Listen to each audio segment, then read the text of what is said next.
Hey guys, how's it going? Welcome back to the ADC TV channel. It's good to have you back. If it's your first time, welcome. It's good to have you along. Please, guys, I know I say it on my videos. Please hit that subscribe button. It massively boosts my channel, so more people will be able to see and hopefully enjoy. So hit the like button, hit the subscribe button, and we'll get into the video. This is George Carlin, Rights and Privileges. I can probably have a guess where he's probably going to go. So anyway, let's enjoy the video. There's another one of these civic customs, swearing on the Bible. You understand that shit? They tell you to raise your right hand, place your left hand on the Bible. Does this stuff really matter? Which hand? Does God really give a fuck about details like this? Suppose you put your right hand in the Bible, you raise your left hand. Would that count? Or would God say, sorry, wrong hand, try again?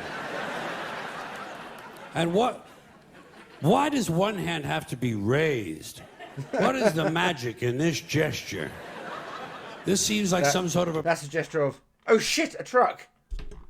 Primitive voodoo mojo shtick. Why not put your left hand on the Bible, let your right hand hang down by your side? It's more natural. Or put it in your pocket. Remember what your mother used to say? Don't put your hands in your pockets. Take your hands out your pockets, you'll go blind. One I heard. Does she know something we don't know? Is this hand shit really important?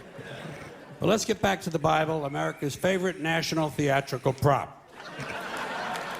Suppose the Bible they hand you to swear on is upside down, or backward, or both, and you swear to tell the truth on an upside-down, backward Bible.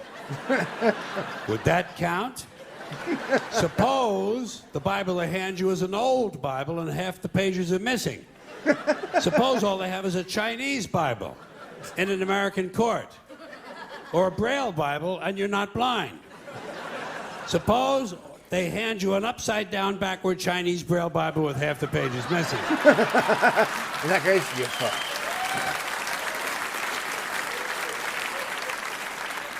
At what point does all of this stuff just break down and become just a lot of stupid shit that somebody made up?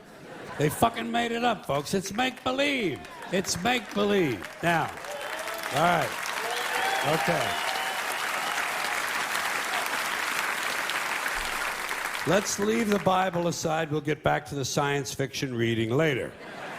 The more important question is, what is the big deal about swearing to God in the first place? Why does swearing to God mean you're going to tell the truth? Wouldn't affect me. If they said to me, you swear to tell the truth, the whole truth, and nothing but the truth to help you God, I'd say, yeah. I'll tell you about as much truth as the people who wrote that fucking Bible. How do you like that? Huh?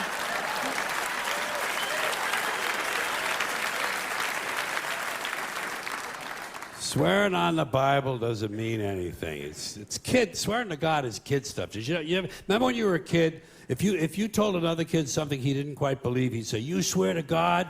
I would always say, "Yeah, I swear to God," even if I was lying. Why not? What's going to happen if I lie? Nothing. You'll become a politician. That's what would happen if you lie. You become a politician. Nothing happens if you lie. Unless you get caught, and that's a whole different story. Sometimes a kid would think he was being slick with me, and he'd say, "You swear on your mother's grave?" I'd say, "Yeah. Why not? First of all, my mother was alive. She didn't even have a grave. I don't get why people say that. Second of all, even if she was dead, what's she gonna do? Rise from the grave and come and haunt me? Come and haunt me? All because I told a lie to an 8-year-old? Get fucking real, will you?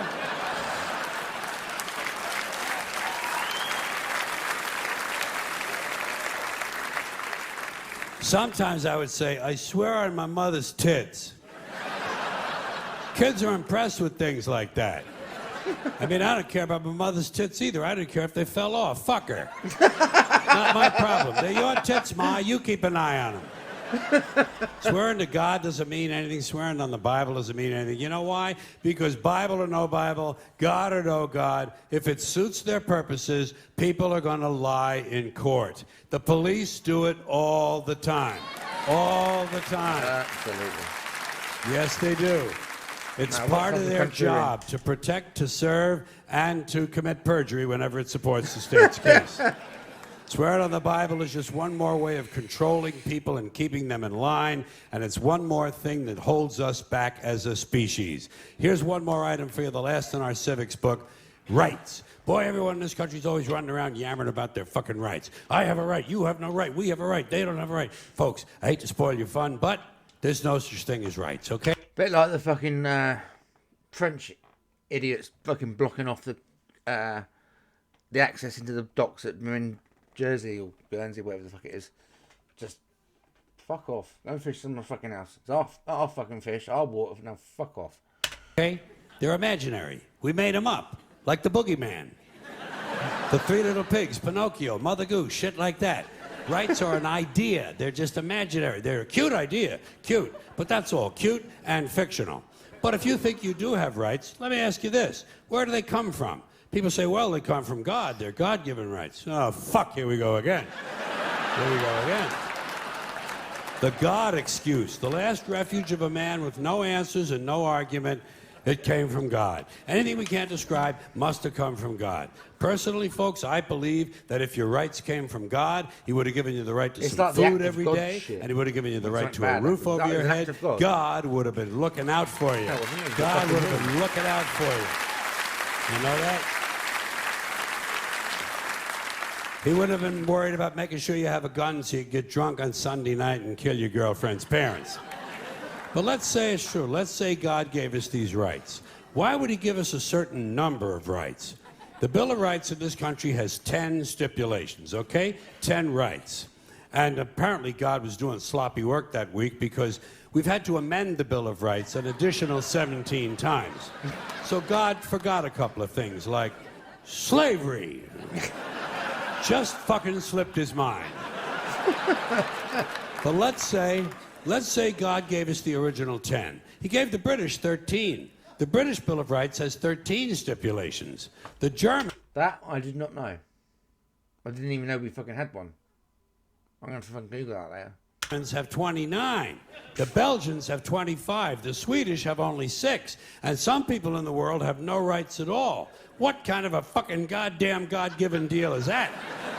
No rights at all? Why would God give different people in different countries different numbers of different rights? Because He was bored. Boredom? Amusement? Bad arithmetic? Do we find out at long last, after all this time, that God is weak in math skills?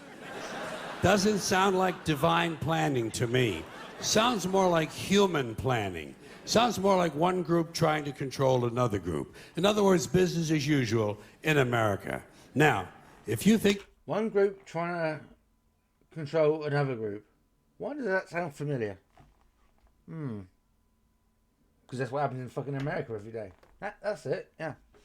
You do have rights. One last assignment for you. Next time you're at the computer, get on the internet, go to Wikipedia. When you get to Wikipedia, in the search field for Wikipedia, I want you to type in Japanese Americans 1942, and you'll find out all about your precious fucking rights, okay? All right. You know about it. You know about it. Yeah. In 1942, there were 110,000 Japanese American citizens and good standing, law-abiding people who were thrown into internment camps simply because their parents were born in the wrong country. That's all they did wrong. They had no right to a lawyer, no right to a fair trial, no right to a jury of their peers, no right to due process of any kind. The only right they had, right this way, into the internment camps. Just when these American citizens needed their rights the most, their government took them away. And rights aren't rights if someone can take them away. They're privileges. That's all we've ever had in this country is a bill of temporary privileges. And if you read the news even badly, you know that every year the list gets shorter and shorter and shorter. You see how sooner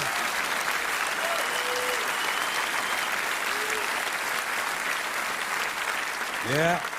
Sooner or later, the people in this country are going to realize the government does not give a fuck about them. Government doesn't care about you or your children or your rights or your welfare or your safety. It simply doesn't Again, we're over here talking about the UK again. give a fuck about you. It's interested in its own power. That's the only thing. Good on you, keeping British it government. and expanding You it wherever fucked possible. everybody Personally, else up. when it comes to rights, I think one of two things is true. I think either we have unlimited rights or we have no rights at all. Personally, I lean toward unlimited rights.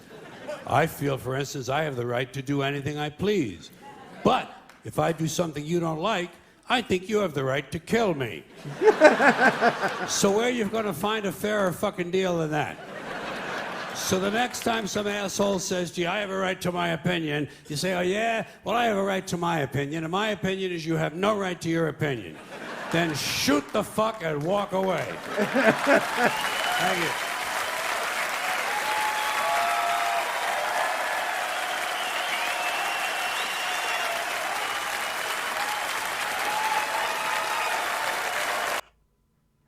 And there you go. That's another George Carlin video on rights and privileges, and he is pretty much spot on with what he's just said, because you know, at the moment there's been so many rights that have been overruled and whatever, but you know, I don't get why they give you a list of privileges, and then all of a sudden they're taking them away again. Anyway, that's George Carlin's rights and privileges. If you enjoyed it, hit the like button down below. Guys, if you could please, I keep saying it, smash that subscribe button. Everybody that watches, please hit the subscribe button. It will make a lot of difference to me personally.